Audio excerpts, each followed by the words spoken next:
welcome back. The Power Showcase is an annual event at Marlins Park that showcases the top power bats on the amateur level. Let that ball jump off. I mean, the skill set that these kids have, it is so much fun to watch these kids swing the bat. And the president and CEO of Power Showcase is our friend Brian Domenico, who joins us every year on the stove to talk about the event. Brian, good to see you. Thanks for coming on, as always. Talk about some of the names and what made your event this year such a success, as it always seems to be. Well, first of all, thanks for having me on again. And you know, it's a lot of fun to build that platform and have these guys come out. And a lot of these players you're going to see were guys that were returning from last year or even 2 years ago. And when you compete on a stage like this, at least like the first year, you know, a lot of things go through your system. You know what I mean? So you're trying to make adjustments, and sometimes these lights are awfully bright and they can kind of swallow a player up. But I think those are the best moments, you know, to kind of learn, reevaluate, and then come back the next year. Because again, a lot of these players, when we get a chance to see some of the video of these guys, I can kind of give the backstory to these guys, and I think you guys will be really impressed. Well, looking forward to it, no doubt. We'll get the video here in a second. Once they roll it, you just take over. But I tell you what age are we starting at now? I mean, these balls are flying out of here like they look like grown men. Hey, truly the most impressive player we had was a 6'5" power hitting lefty from Missouri named Caden Bogenpole, who was our featured world champion. I mean, he's 6'5", he's a 6'7" runner, throws 94, 95 from the outfield, and that projectable frame can easily hold another 15 to 20 pounds. And it reminds me a lot of Corey Seager. Back on April 29th on MLB, the MLB Network, you were talking about how like the vocabulary of bat speed has left everybody, and it's all about launch angle, distance. It's 503 feet this kid hits the ball. Right, exit velocity. And you were talking about bat speed and Andrew McCutchen and Vladimir Guerrero and Ricky Weeks and all that stuff. So it kind of light bulb went off, and I said, you know what? There's another really good device out there that's Blast Motion that gets bat speed, rotational acceleration. So I reached out to them. And they brought in one of their engineers, a guy named Todd Friedman. So we added that aspect to the event.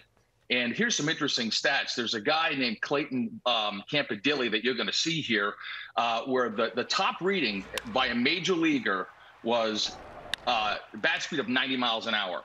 Campadilli was 88.1. Now, he hits this ball completely out of the stadium at 114 miles an hour.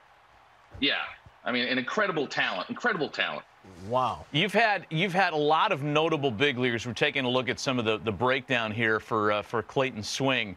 You've had guys, Bryce Harper, Daniel Vogelbach, Tristan Casas, who is waiting to bloom as a Red Sox, and a bunch of kids that have played in this thing, competed and hit balls over 500 feet. And you had another couple of players join that club in this year's event. Yeah, there's a young man who, to kind of bring up what I said earlier about guys that have come to the event multiple times, by Clayton Bolkema. He's a player who's Brazilian-born. The Brazilian Bomber is his nickname. And he hits a ball up into the lights at 491 feet. And here he is. Oh, my gosh. Look at this dude. Yeah. He's Prince Fielder. And listen, yeah, he's a cross between, if you think about it, Josh Naylor, who's with the Cleveland Guardians, was also a Power Showcase world champion. Daniel Vogelbach was a Power Showcase world champion. And I think you sprinkle a little move on in there, you've got Bolkema, but he's only an underclassman. So he'll be back. He'll be back. How old is he then as an underclassman? What age does that put him at? I think he's about 17 years old. He's got one more year to go. Yeah. One more year to go. He's going to wipe out a catcher with that backswing. I mean, wow, that is really fun to watch. So I was going to say, Brian, we're seeing Matt named a bunch of players have gone on to be major leaguers or on their way. So it's not just a bunch of kids hitting homers. You actually got pretty good baseball players competing in this.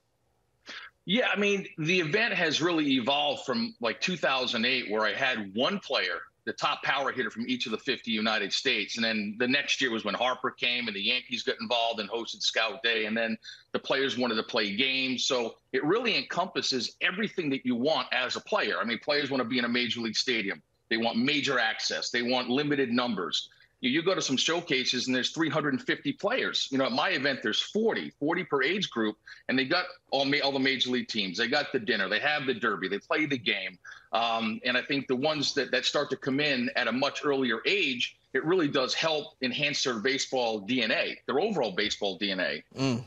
Impressive. Brian Domenico of the Power Showcase spending some time with us this morning to talk about the most recent running of his terrific event.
Scout Day portion of this Power Showcase. Great opportunity for you to get out in the stadium here. My name's Nick Presto. We got a bunch of scouts from different clubs. We're gonna do defense first. We're gonna hit. Run the 60. If you're a pitcher, you go to the bullpen. It'll be a good opportunity for you to get some experience doing it.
Representing West Virginia, a shortstop out of Lindsay School, a returning participant from last year's event, Rhyder Dlesk